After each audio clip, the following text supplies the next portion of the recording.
I helped a client of mine design, implement, and ship a feature that ended up increasing their average order value by 40%. This client was in fintech and I run a software consulting business. I've been at it for 3 years and this was probably one of our most fun projects to work on. We helped them design this feature. There's actually a set of features over a long time, and I want to speak a little bit on how I think that really helped them drive that increase. They increased in 3 months 40% of their average order value. For context, they're a fintech platform that do peer-to-peer loans. I don't want to get into specific names just because I want to talk about their specific kind of data. But they do microloans. They increased their average loan value by exactly, I think, 42.8%. Basically, what the feature that we built out was designed to benefit their largest ROI features. So they're a platform for, it's peer-to-peer loans, so you have a lender side and a borrower. There were a lot of feature ideas floating around by the team. The core of it was we wanted to focus on what were the highest ROI users. So the highest share of revenue is going to come from the borrowers, right? Because those are the people who pay back the interest and they take fees on the interest. That's how they make money. That's their business model. The borrower experience is much more core. And we basically wanted to optimize the borrower experience for the guys who had a lot of loans. Because of the nature of their business,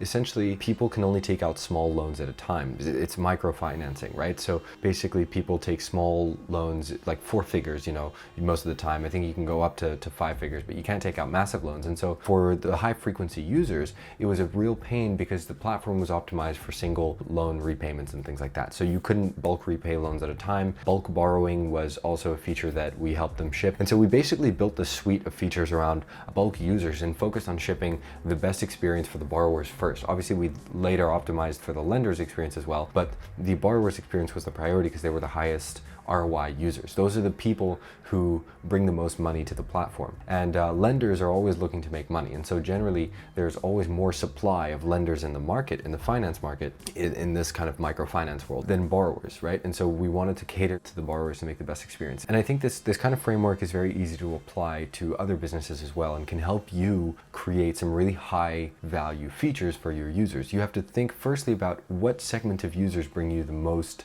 cash flow, which users are the most profitable, and then you ask yourself what are their priorities, and you go to them and you ask them. And I think one of the things that we did in this project that was really good is we didn't do lengthy interview rounds or things like that with the biggest borrowers on the platform. We just tried to optimize based on what is the most likely use case. And so this let us kind of move quickly and ship very fast without needing to go through loads of interviews and brainstorming with a community, which also has its value, but it slows down the process. And we helped them ship this feature set relatively quickly because it was just a case of thinking through what are the highest friction points as they use the platform.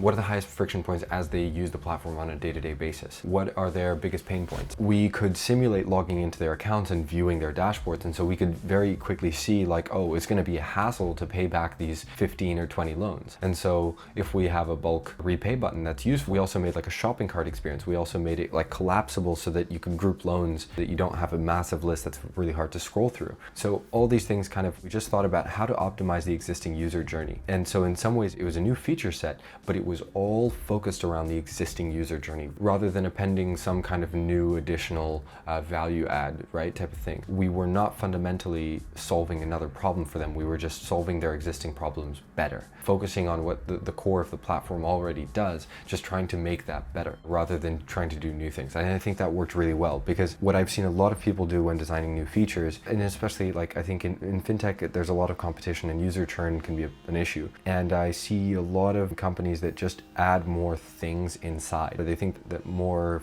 different features is necessarily going to be better, but oftentimes it's just focusing on the one thing that your users actually want from you and just doubling down on making that experience great can go an extraordinarily long way. Rather than trying to think what other features they might want, just think about what is the one thing they actually use your platform for. Usually there's one specific reason that gets them on your platform. What is that one thing and how can you make it really easy to use? How can you make it so intuitive that it's hard to make mistakes? How can you make it so easy that somebody who's never used your tool in their life could use it to solve that specific problem? It's a really powerful frame of mind that we applied with this client. I mean, we built these features in tandem with them. It was a really great project. It was a lot of fun. It took place over quite a few months. We sometimes got split up onto different projects and things because they needed development abilities in different areas sometimes, like they needed a little bit of extra help. But yeah, overall that was a really fun project to work on. Yeah, I hope that was useful in some way if you've made it this far. Feel free to comment any questions you might have.